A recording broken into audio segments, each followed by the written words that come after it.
From the heart of Miami Gardens, where pressure creates diamonds, hustle writes the story, and every opportunity has to be earned, one independent artist has been building more than music. He's been building a movement.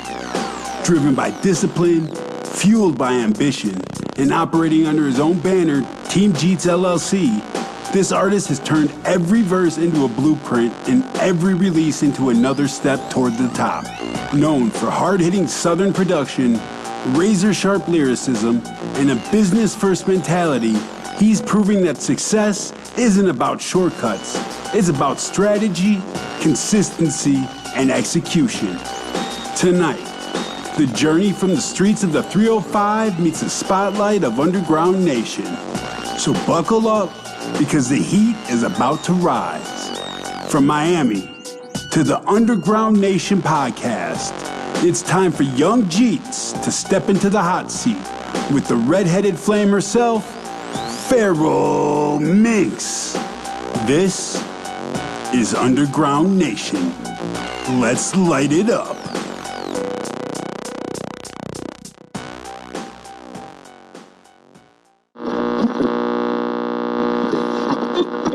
What's good, y'all? It's your redheaded flame of chaos and curiosity, Pharaoh Minx.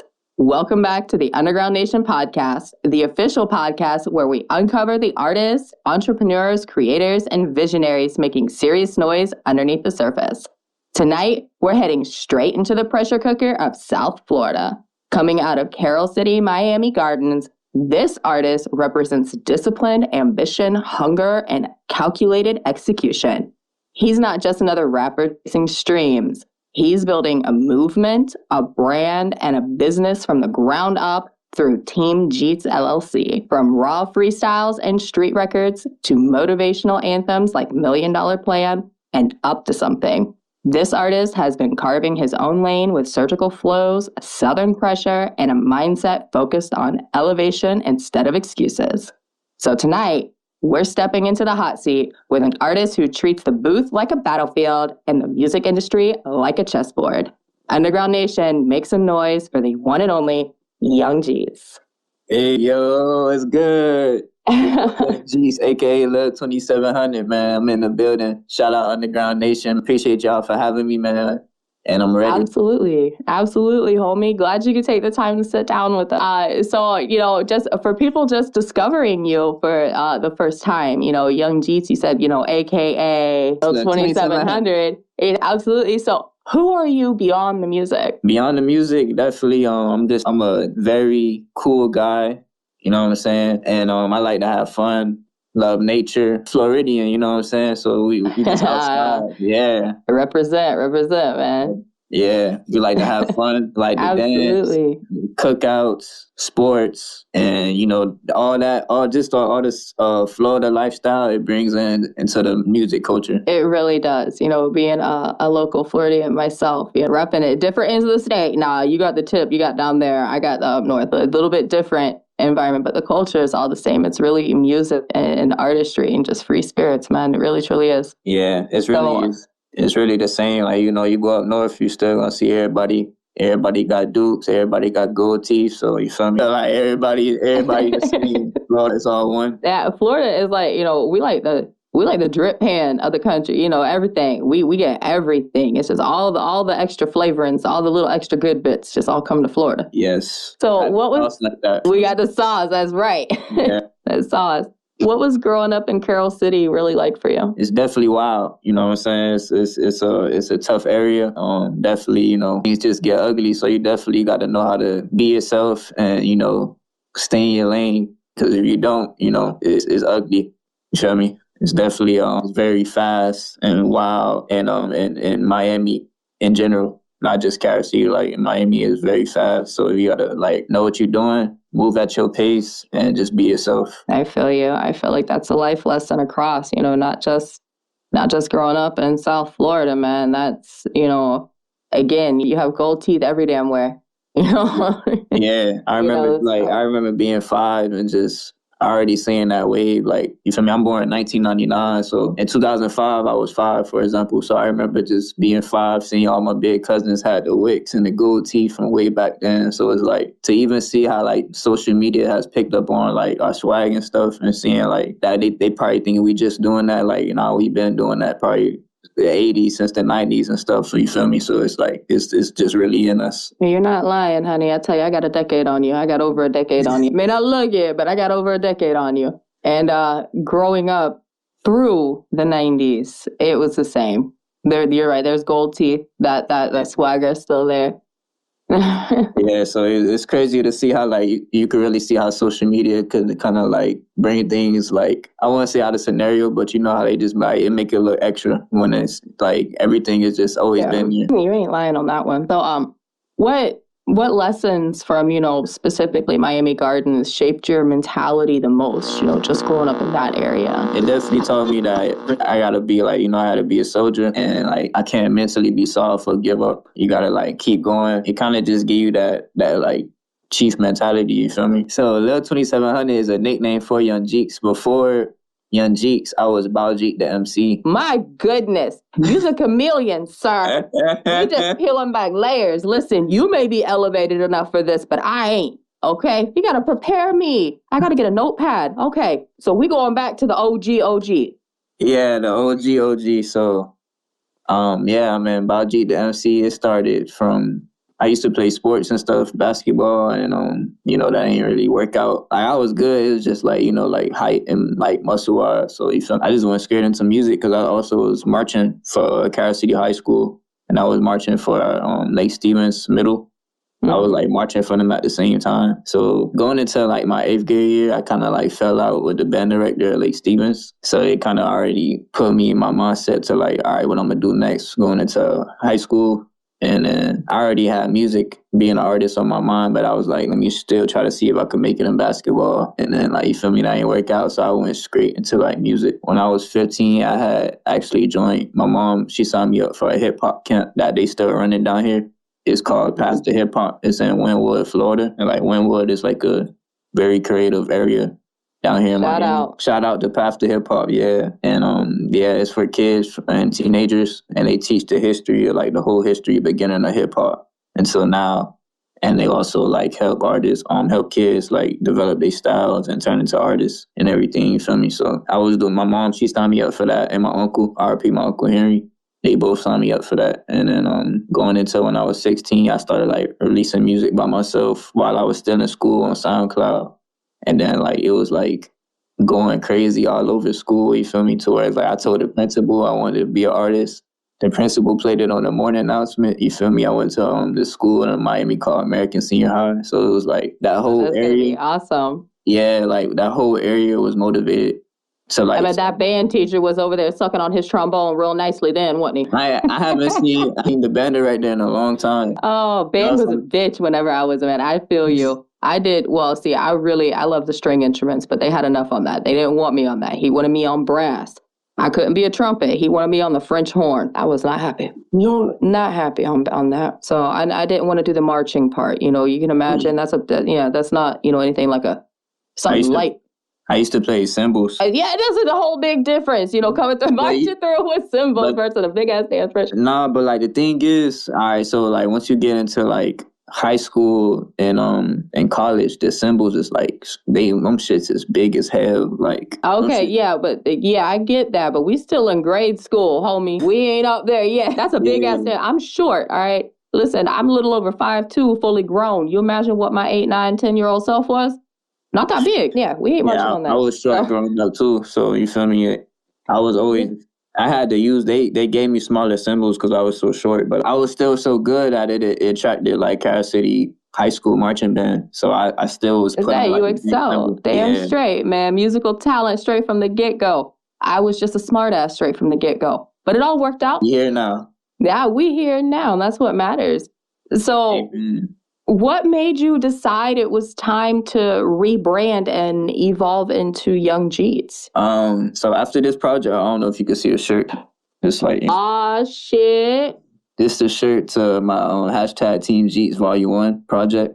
that I released in 2023. So while I was promoting this project a lot, and I started putting out the music videos for it. A lot of people, I was getting like new supporters and fans, and a lot of people was fucking with my music. But the older generation, they couldn't like pronounce my name. You feel me? Because my name came from the cartoon show Phineas and Ferb. You feel me? Baljeet came from Phineas and Ferb. Like yeah, people just like picking on me in school and shit. So a lot of older people, a lot of older people in the 80s and shit, they never watched that show, you feel me? So no, you feel me? So it was like it's all Scooby-Doo type shit, man. Yeah, and they try to pronounce my name, they struggling with it. So I was like, no, I gotta change my name so it could be nice and simple. You feel me? Like that. Yeah, you guys gotta be able to flow, not only through your brain but off the tongue too. So how I came up with Yung Jeets was like, I was always saying Yung Jeets in my ad-libs during the Baljeet the MC era.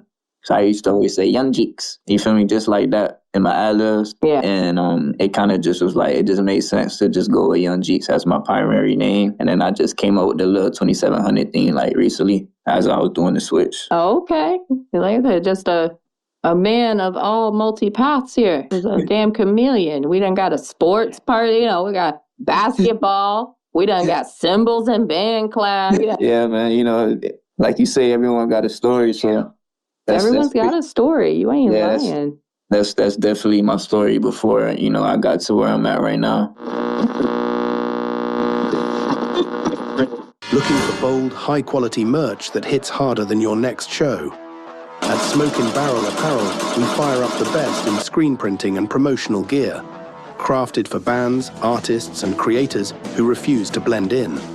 From shirts to banners, from tour drops to custom promo runs, we've got your back with the best prices around. Learn more today at Smokin. That's SMOKINBA.com.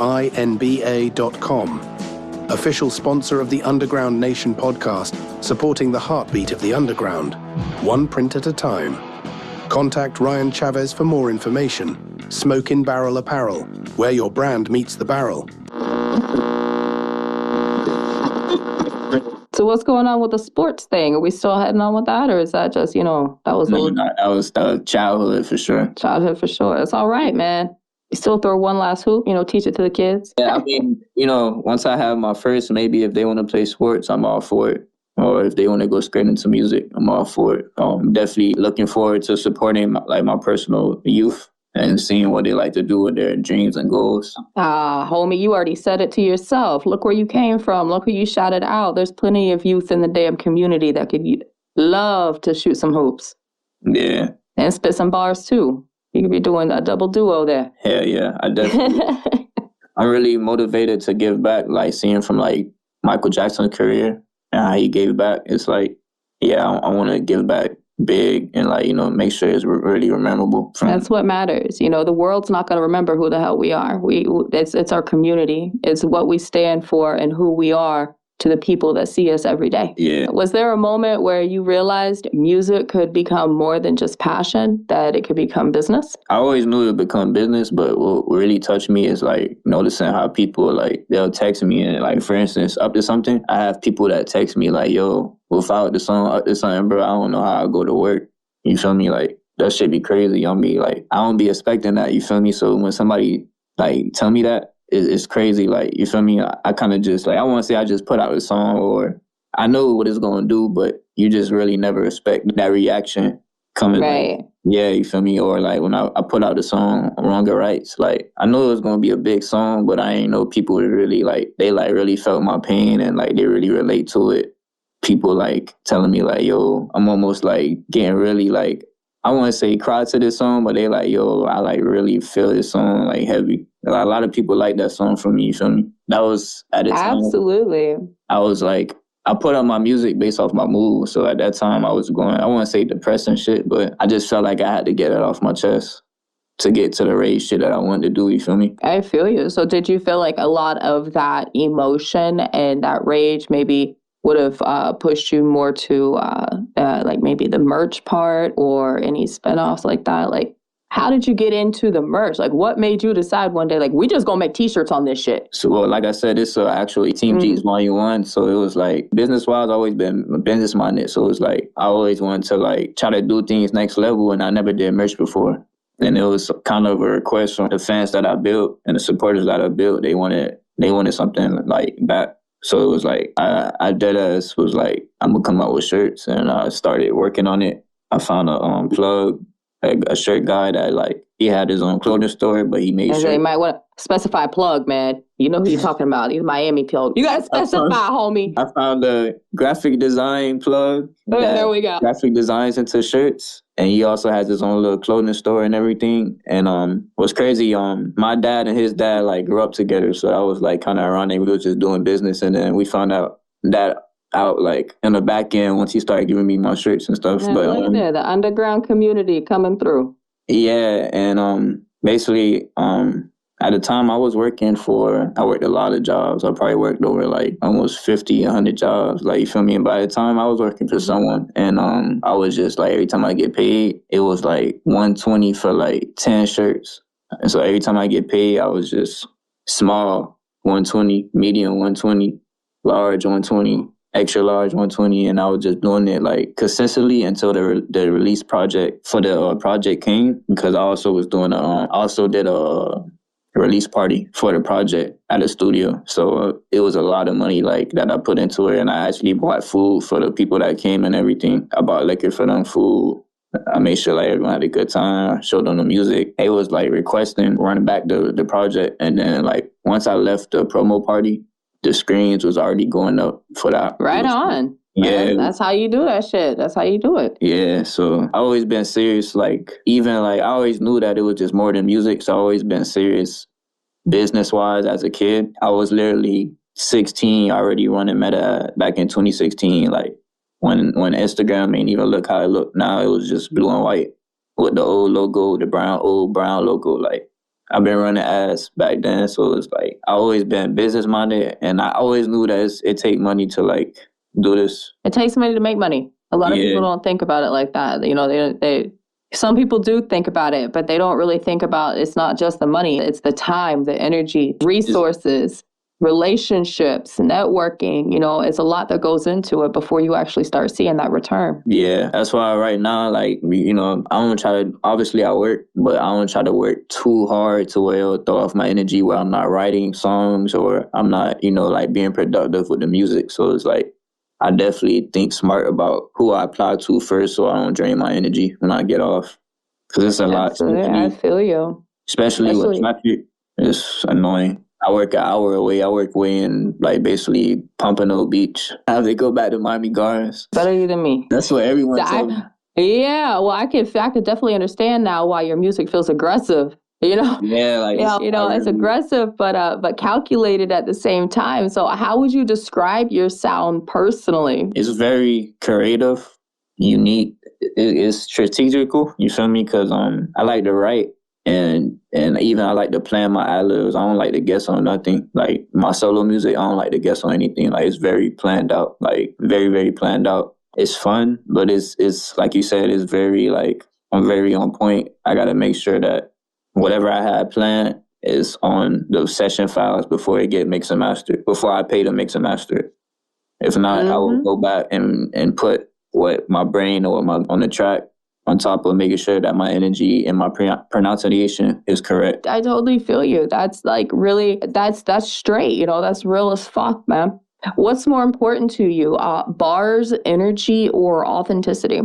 First, bars, but also authenticity. Authenticity, yeah, it's definitely, I ain't no shame of it. I got love. Ain't no shame in the game. Ain't nobody perfect, man. Study problems, so you feel me? So that's why I'm so calculated with my music, you feel me? And that's why I talk the way I do. But yeah, definitely. Ain't no shame in no game. Definitely creativity and first, and then the bars.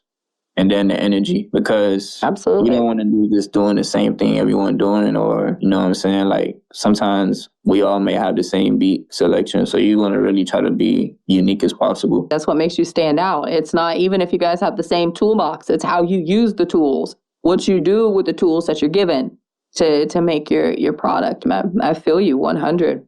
How do records like $1 Million Plan reflect your real life mindset? Oh, yes. Ooh, that's a great question. $1 Million Plan definitely reflects my mindset, because that's what I'm grinding for. It's not, oh, you grinding for $1 million. Like, nah, I'm grinding for financial freedom do music business. You feel me? So it's like, this is all I wanted for a kid, as a kid, as a jit. So it's like, that's what I mean. It's deeper than $1 million and flexing. It's like, yo, I'm doing this because I'm trying to be a musical icon to give back to the community in the world. You know what I'm saying? So definitely with that mindset, $1 million plan mindset, is definitely like saying like, hey, I'm trying to beat the matrix. I ain't trying to work no 9 to 5. I'm trying to beat the matrix and become a very important icon and legend for the community. Fucking matrix, man. You heard it. Yeah. So that's really what $1 million plan about. Like, I don't like working this valet job. You feel me? Oh, homie, you do valet? Yeah. Like, I don't like working at all. I want to just do music and grow. Like, I could be in so much different genres. Like, I could make rock. I could make EDM, pop. I could make reggae music, you feel me? I could be in so much genres. So it's like, I feel like once I get the freedom, financial freedom, to where I could just be in the studio and, you know, doing all like touring and all that stuff, it's going to be really on and popping, because it's like...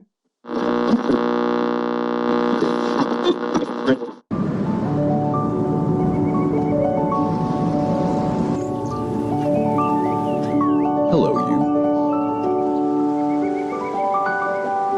Hello, new. Hello, early. Hello, pump, push. Hello, energy, effort. Hello, movement. Hello, goals and real swole, the best you've ever looked. Hello, PRs and PBs. Goodbye, couch sitting and TV, or tired and groggy, lackluster and foggy. Instead, say hello to a new version of you. And say hello to Make Wellness, to see what you really can do.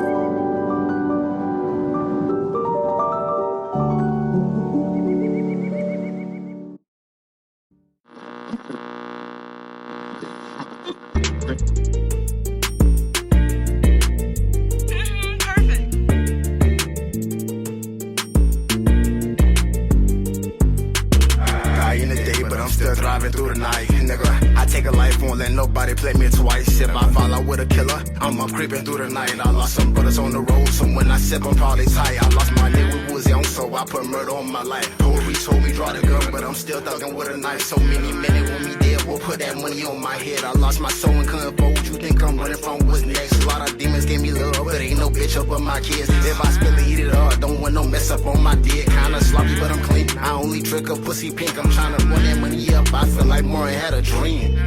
My little dog just caught about it, beat it like De La Hoya. Get them packs and move them by the Lord, don't even gotta leave Florida. My little bitch, she so thick like she was raised in Georgia. Running up them bands on the daily, know my kids gon' spoil them. Hold that Draco with 2 hands, spot that boy gon' catch something. It's $1 million plan, play it wrong gon' wet. I gon' put a 10 on your head, straight jacks. And I'm going sliding down your block like we was the Jets. I got a dead white bitch, straight from North Dakota. I got a peachy bad bitch, yeah, that hoe from Georgia. I told the bitch I ain't no average, yeah, out of Florida. Lil' shawty want designer shit, I'm a spoiler. Bullin' with my nigga Brazy, he gon' keep that Drake. Yeah, you know my nigga Sauce, he gon' swing that cake. Fuck a op, we gon' toss that boy in the lake. I love my hood, yeah, I'm screaming out Cherry Bay. I need niggas be some bitches. Yeah, I love the glass with the motherfucking switches. Bullin' with my niggas and we came from the trenches. Buy the mask up and turn around, scrape the riches. Ride, scrape the riches. Buy the mask up and turn these rides, scrape the riches. Man, I hate these rap niggas, all these niggas bitches. Yeah, we in the club and you know we be the ladies. My little dog just caught about it, beat it like De La Hoya. Get them packs and move them by the Lord, don't even gotta leave Florida. My little bitch, she so thick like she was raised in Georgia. Running up them bands on the daily, know my kids gon' spoil them. Hold that Draco with 2 hands, spot that boy gon' catch something. It's $1 million plan, play it wrong gon' wet. I gon' put a 10 on your head, straight jacks. I'm going sliding down your block like we was the Jets.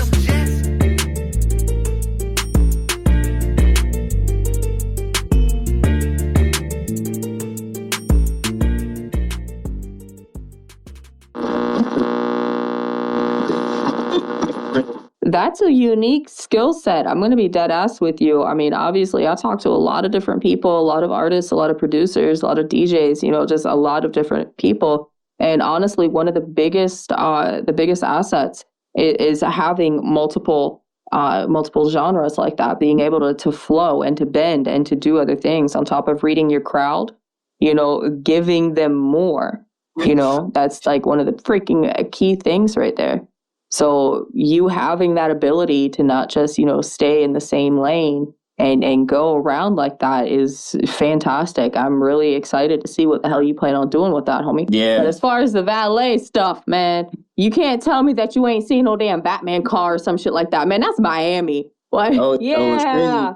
Nah, it was crazy. This is going to trick you out, too. It was crazy. I valet for a hospital. I didn't even know that exists. Oh, shit. Yeah. Damn, who the hell they got going in? I didn't even know that exists. You feel me? You know, like I said, you know, my mom said, I'm just here for a check so I can invest in my music and do what I that's right. I just work here, bro. Like, I would never expect no valet for a hospital. I got plenty of valet experience from hotels and everything, but yeah, I definitely be driving Rolls Royces and all that. You know, it's not all the time it's gonna be a fancy car because it's a hospital, but you know what I'm saying? It helped me get the job done, and it helped me invest in my music business. That's all. So what is the most craziest, like, expensive freaking car that you have ever found? Definitely like a Bentley or Rolls Royce. And what is the opposite spectrum of that? The Pacific Bentley was a Bentley V8 V85. Ooh, yeah, that shit nice. Oh, so what's the opposite? What would be the other end of the spectrum of that? First, before I answer this question, it's like a car. Cars, you know what I mean. The brand don't matter, you feel me? But it's like the customer being dirty and like having roaches in their car, that's crazy, you feel me? And I still have to park that shit. Like, I can't tell the customer, like, I can't park this. Like, I have to park that shit. That shit's fucked up, bro. You feel me? It's really the conditions. It's not, the brand don't matter. Like, I could be rich and still drive. You know, I'm not talking about the brand. You know exactly what I'm talking about. Y'all quit bringing your roach-infested damn vehicles out to valet. Go park your natchy ass Joe's Motel shit, you know, somewhere else. That's some Joe's apartment fucking shit. Go. It's very unacceptable, but you know, like I said, it pays bills. It pays bills. Yeah, it pays bills. It helps me keep me alive right now. My career is going well. I'm currently at 4.6K monthly listeners on Spotify. You know what I'm saying? Everyone's enjoying the single that I just put out. I broke my curse. I haven't dropped a song in 3 years until this song. So it's like, I'm happy, really happy I broke my curse. You know what I'm saying? That you ain't a curse, man. That's just block. That's a writer's block. That's just a wall. You broke through it. Yeah, like, nah, I ain't even had writer's block. I had so much unreleased songs. It was just really like the engineer problem, like just engineers, you know. Life be lifing, man. Life be lifing. Yeah, you feel me? So I was going through a lot of crap. But here, the business managements that got me right. I really appreciate Triple One. I appreciate my manager, Mike. Appreciate my boy, Know the Brand. I appreciate my boy, J-Dog. I appreciate Juan Donbry. I appreciate the Great FM. I appreciate this team right here, this building that I'm in. They turn things around for me, and I can't wait to live it up and just keep it going, because most people, once they get that success, they get comfortable, but I won't be comfortable, I promise. Like, I'm very like, yeah, y'all stay on your toes. Don't get comfortable. It was like, I'm motivated to earn that icon status, to earn that legendary status. I want people to remember me. Like, so I'm really like, that's why once I can get the financial freedom what I want, I'm going to be doing so much genres to just make sure I stamp myself in this music business. You know, that is funny that you mentioned that. I love to make music. I love to perform music. I can't wait to tour. Like, I know touring. I know most people say they get tired of touring because there's so much dates. So, like, I don't even see myself getting tired for touring. Like, I really like to entertain, and trust me, I didn't waste my time, like, as a child or a kid, when I chose the music business as a job and a career. So what's the chemistry like working with N1 Brazy and Flameless Off? Hey, shout out my boy N1 Brazy and shout out it was here. They they busy grinding somewhere. But man, first of all, Brazy, he's from my neighborhood. Like, we grew up together. So it's like it's crazy to see where he's at right now. You feel me? And as a man, as his career, and I kind of just met Sauce. Like, I met Sauce through Brazy almost like 4 years ago, and like, we never talked about music ever, like, you feel me? So it was like, every time me and... Well, damn, why? Like, just like taboo? Yeah, it was just like, everybody... we don't talk about Bruno type shit? Nah, everybody was on a different paths, you know what I'm saying? So it just all came together, like, it had to come together long term. Sometimes you can't force a collab. It might take years. And that's what's really special about the song. Like, the song it really took for our spirits to just really come together, and we made the song, you know what I'm saying? Because... That's true right there. Sometimes, it depends. This is, again, where relationships come into play.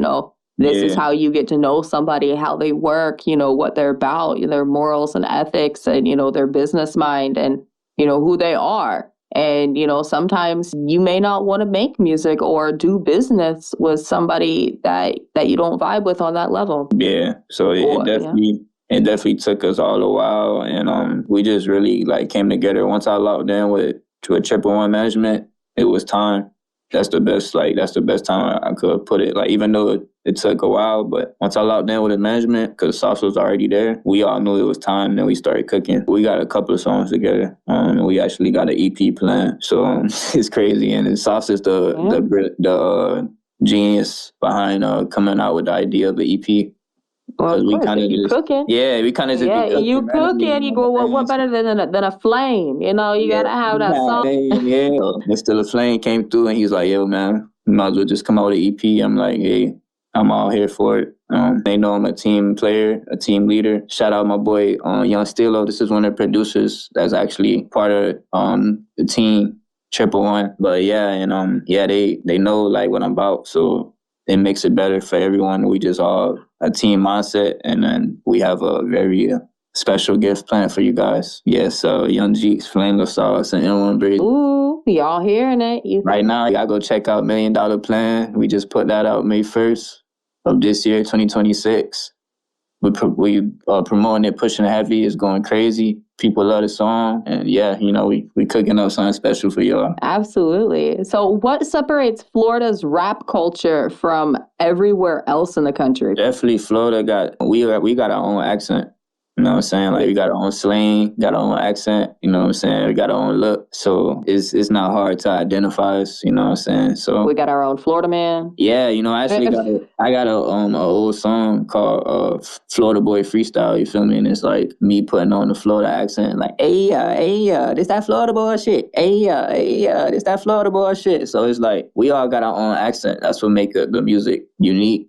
And then we still got people that could like reach out to different genres and in different tones, different things. Like, so it's like we got our own unique style, and then you just got some other artists. Like, for example, like you got like rest in peace, you got X that like he from Florida, but he went, he just went all different genres. So that's an example of what I mean. Like, we got we got the hard Florida sound, like Kodak, you know what I'm saying? Like Plies. They got people that could branch out, and I'm one of them artists that's really Florida as hell, really from Miami, really from Florida, but I could branch out or I could come together. Denzel Curry's another one, and he's actually from my neighborhood as well. Denzel remind me of 3 6 Mafia, I ain't gonna lie to you. His flow is just nice. He be with Juicy J a lot. He earned like he knew. This summer, it's all about how you show up. Clean, bold, confident, every angle, built to stand out. 2-piece energy, made to turn heads. Details that hit, front to back. 1-piece, 2-piece, up to 5X, made for real bodies, real confidence. No distractions, no extras, just the look and how it makes you feel. Only $34.99. Step into your moment. Make a splash. Own the pool.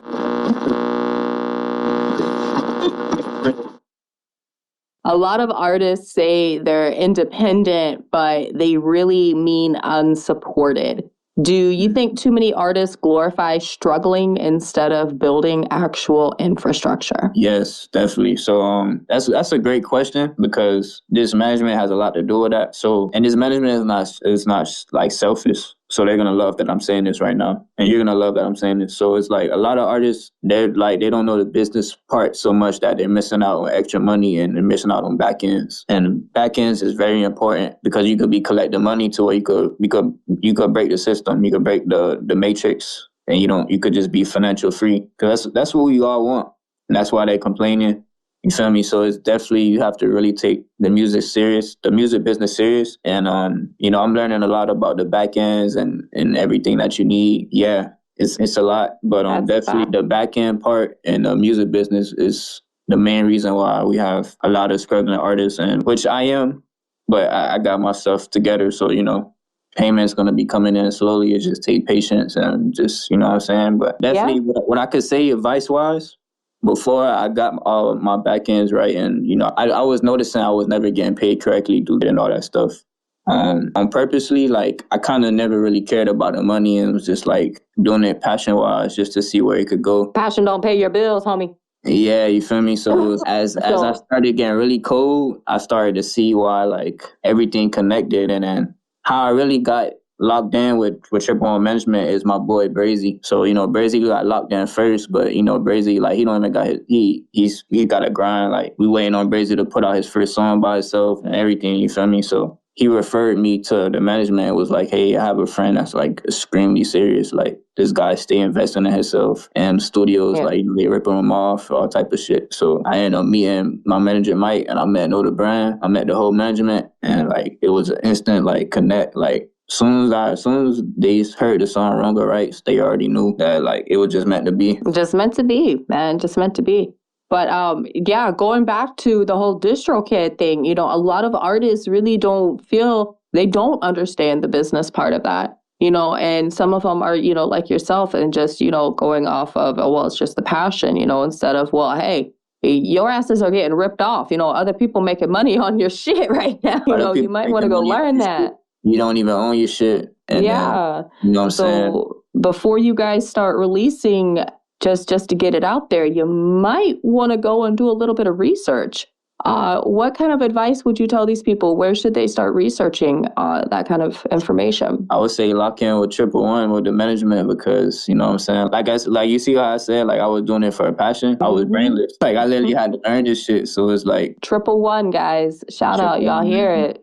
Y'all go do your research. This is the only studio in Miami. And, you know, I haven't traveled and went to other studios and other states of the world, but this is definitely the only studio in Miami that is going to help our artists with their back ends. No fancy studio in Miami is going to do that. They're going to rip you off. They're going to record you, and that's it. And you're going to tax you on the mix and master, and they're not going to help you put out the song properly and make sure you get paid for it. You know what I'm saying? So that's another big problem with the Miami scene. So definitely Triple One is one of the most genuine studios coming out of Miami, Florida. Yeah, again, that goes back to Miami being a very hungry industry with that. And it's hard to find authenticity within that industry on all levels. You know, you got gatekeepers like a mofo. You got people ripping you off and not even, you know, just doing stuff behind your back. You know how it is. You know how shit goes. So it's hard to get your foot in somewhere and actually keep your foot in. So, you know, I think networking and connecting is good. So absolutely get a good management. Triple One, guys. Y'all go check that shit out right there. Yeah, lock in, man. So some artists build an image before building talent. Do you feel social media has lowered the standards for what people call real artists? Yeah, because social media, it fucked it up so bad. It got people thinking they could just go in the studio and not write a song. Like, that shit's crazy. You feel me? Like, not everybody got it like that to where they could just go in the studio and just freestyle. Like, nah, bro, you want to, like, make some sense with your music. You feel me? So you definitely want to, like, sit down and write and make sure you write about, like, your real life and, like, what you're going through so people can relate. You don't want to just be, like, rapping about anything. Like, I like taking my time and really making sure the song is, you want to make sure, you know, the song is good. Like, I really don't like the new style of recording, punching in and stuff. So I write my song and make sure it's creative as possible. Yeah, I feel a lot of people are more after that trendy or viral get up more than anything, you know, chasing those followers, which, I mean, again, you know, your audience and all of that matters. It really does. What's about it, if you're that talented, you can now create a strong fan base because you could live stream your recordings. You know what I'm saying? Yeah, you got to tap into your research. Yeah, you feel me? Like, I would love to do that, like, live stream showing me recording. But what I do, I have them at a Ray-Bans, and I have them record while I'm recording, you feel me? And then I post it showing, like, people, like, my recording process. So yeah, it's still dope as hell. Content's content. Yeah, it's different. There's multiple ways of doing it.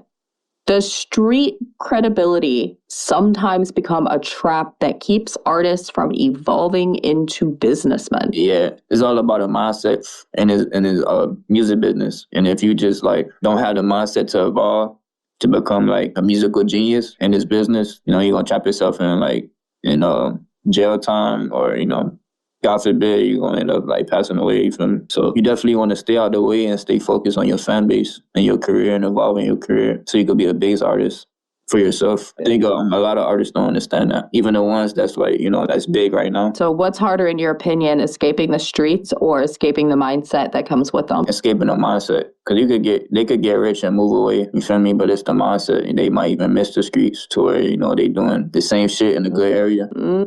I feel you. What's one financial mistake you see independent artists making over and over? Pay for promotion. They don't promote themselves right. Ooh, you ain't lying on that one. Then you got some, like, they're too comfortable to where they rather record on BandLab than actually, like, go to an actual studio. Or it's understandable to try to do your own thing because you don't want to depend on nobody. But if the craft not meant for you, like, stick to what you know. Like, almost like they be spending too much money trying to look successful, become successful. Sometimes people try to save money and try to do it all on their own. They try to, like, mix and master their own shit, record themselves. But it's like, you feel me? Like, you got to stay in your lane, bro. You just got to, if you the artist, just be the artist. You don't got to do all that. I don't even like, I would never like recording myself. Like, big artists say it's easier and all that stuff, but it's not a vibe for me. Like, I gotta have an A1 engineer in there, and then I just go, like, I record so fast because I study my songs and practice my songs so much when I write them, you feel me? So I really be like one taking songs, and then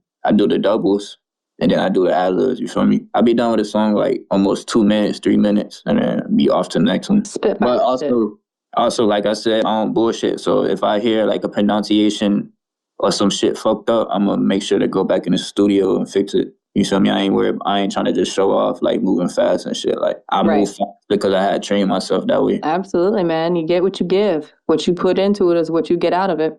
Yeah. I feel you on that one. So when artists finally start making money, what should they really be investing into first? I'm gonna say touring and like show product, because once you get up there, you still learning. That's what people don't realize. That's why I say you can't get comfortable. You gotta learn about touring. Like, people think, like, I ain't even trying to name call or, you feel me? But like, let's say for instance, when Ice Spice first blew up, it was obvious she didn't know how to perform. You feel me? When Yeet first blew up, it was obvious they didn't know how to perform. So it's like, you really want to make sure you fully develop before you get to the top, because you still gonna have stuff to learn. And like, even though I perform so good, like, I'm literally gonna have to learn about touring. I'm gonna learn about having not to fucking, like, when you performing, not to run into the fireworks and run into the fire and all that shit. Like, it's so much shit. Oh, please don't get burnt. So we don't. Like, it's so much shit you gotta learn. Like, you can never be comfortable. Like, you gotta be. Was that workman's comp? I mean, what would you do on that? I won't be doing what MJ did. But no. You said you weren't gonna name call. You just said you weren't name calling. Yeah. Hey, man. That scene had me dying, man. Man, they did him like that. Oh, my goodness, man. Y'all better tuck and roll. You better learn how to tuck and roll. That's all I gotta say. But luckily, we don't see those accidents happen anymore. So shout out to all the artists. Yes. Safe. Yes, they have gotten a lot more safe with their indoor fireworks and pyrotechnics. They've definitely got that. They have like cold fireworks and shit like that now, the cold sparks that they do on stage. So things have definitely gotten a lot safer since the 90s and early 2000s. You know, we stepped up the game. You know, Every day, creative spirits pour their hearts into their craft, only to feel ignored. No support, no network, no real community. That's why the Boogieverse was created. A place where musicians, podcasters, artists, streamers, entrepreneurs, and creators connect, collaborate, and rise together. Stop chasing success alone.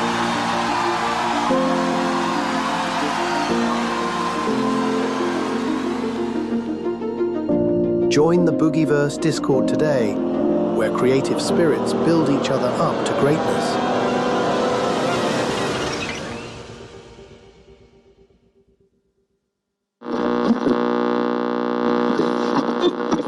So do you think some artists are one bad decision away from losing everything because they never built structure? Nah, because I'm going to be a product of, like, you could start over and keep going, you feel me? So, I'll say nah. They just got to be really business mindset, and you could blow up at any age. And about a young thing or old thing, it's like just being super business minded. You could go far. It no matter how old you is, no matter how you sound, what type of music, you just got to really believe in yourself. Like, a lot of people gatekeep. That's what they say in like small phrases and words and shit. But like when people say believe in yourself, they really mean like you gotta really believe in yourself to where you gonna want to learn the business. You feel me? Like a lot of big artists not gonna tell them that. It's a whole bunch of learning, even once you get the money and you get big. You feel me? So absolutely, I feel you. I get it 110% because I actually agree with you on that one.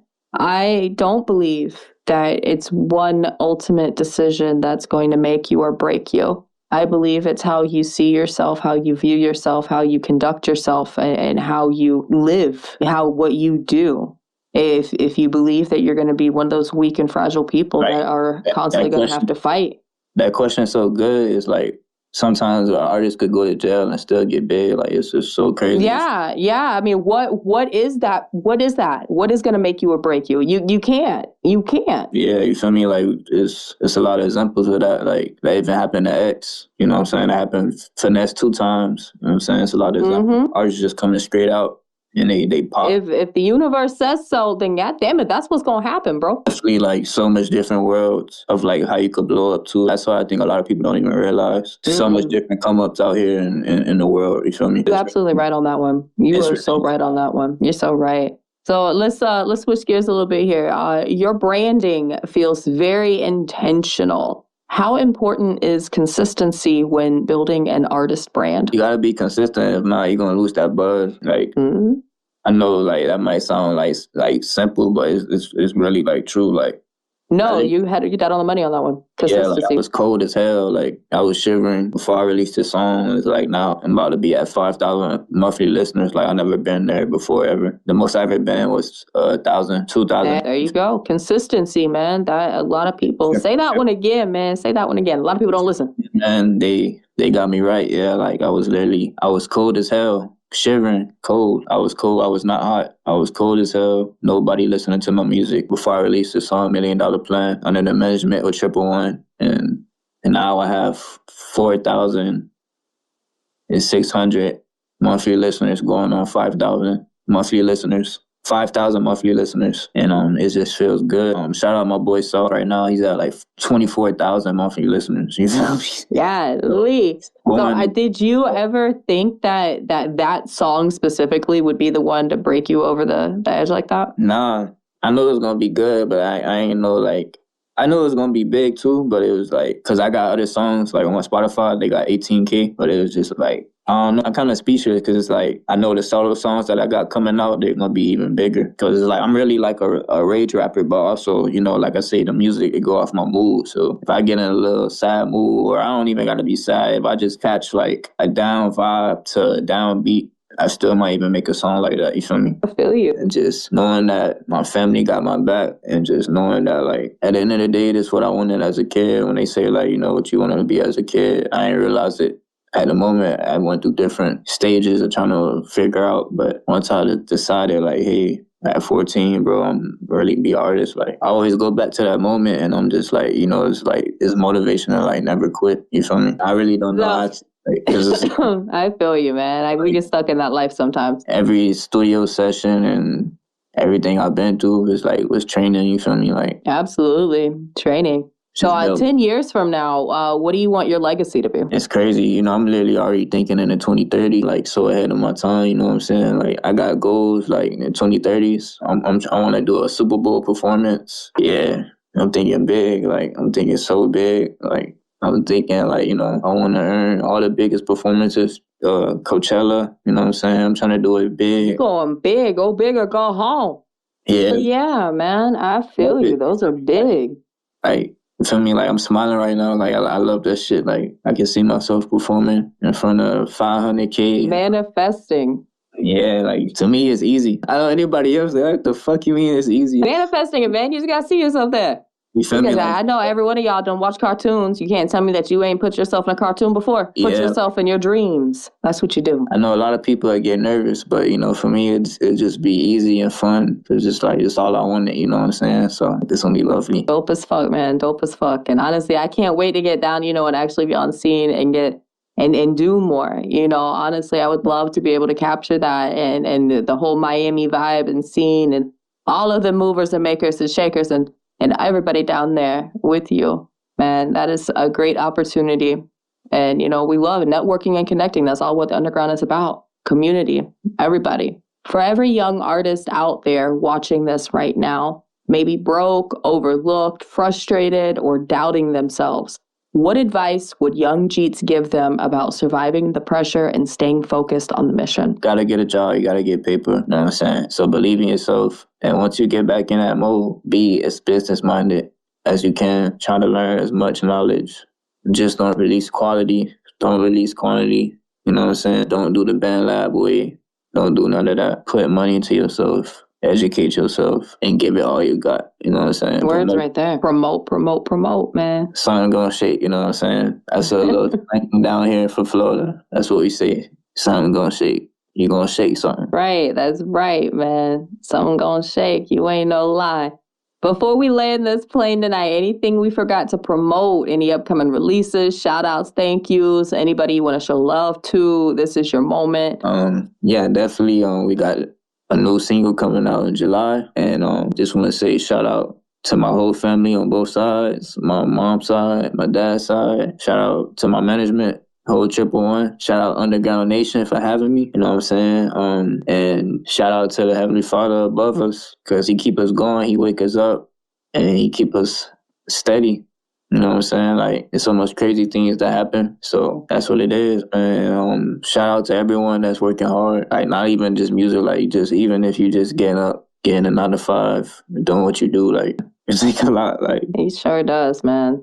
you feel me? Everybody, shout out to each and every single one of y'all. Everybody deserves that. Everybody deserves that pat on the back. Shout out to the whole world, all the world. Everybody need more love. You know what I'm saying? We need more cannabis, and that's what it is, bro. We just need more peace, and we need everybody to believe in themselves. People believe in themselves, the world could be a better place. Ain't like be no hatred or nothing. Facts, man. That's just how I leave. Facts. Yung Jeet right there. What an incredible conversation tonight with the one and only Yung Jeets. From the streets of Miami Gardens to building a fully independent movement through Team Jeets LLC. This is what dedication, discipline, and vision look like when pressure creates diamonds. Make sure you support Yung Jeets right now by liking, following, streaming, subscribing, downloading, reposting, and running those numbers up on all social and streaming platforms.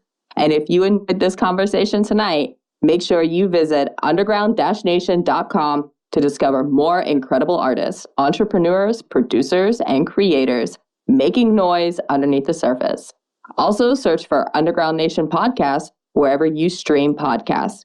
Leave us a review, take a snapshot while you're listening, and send it in to get a chance for a shout out on a future episode. And if you are an artist, producer, entrepreneur, mover, maker, shaker, paranormal investigator, yodeler, I don't care, anybody with a story to tell, don't wait. Contact us now at ugnpodcast@gmail.com.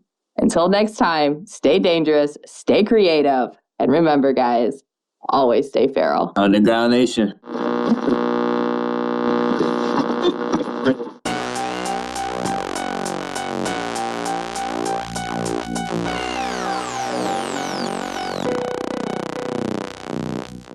What an incredible conversation.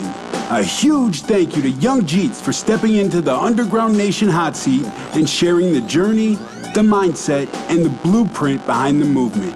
We appreciate your time, your transparency, and your dedication to the craft. We can't wait to see where the road takes you next.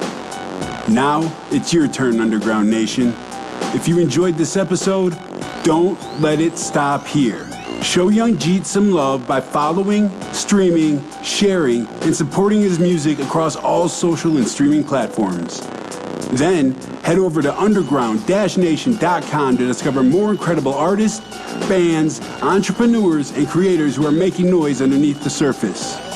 And if you're an artist, a band, an entrepreneur, or anyone with a story the world needs to hear, we'd love to hear from you. Submit your information today to ugnpodcast@gmail.com for your opportunity to be featured on a future episode of the Underground Nation podcast. Until next time, keep creating, keep grinding, keep believing, because legends aren't found in the spotlight. They're discovered underneath the surface. This is Underground Nation, where the underground rises.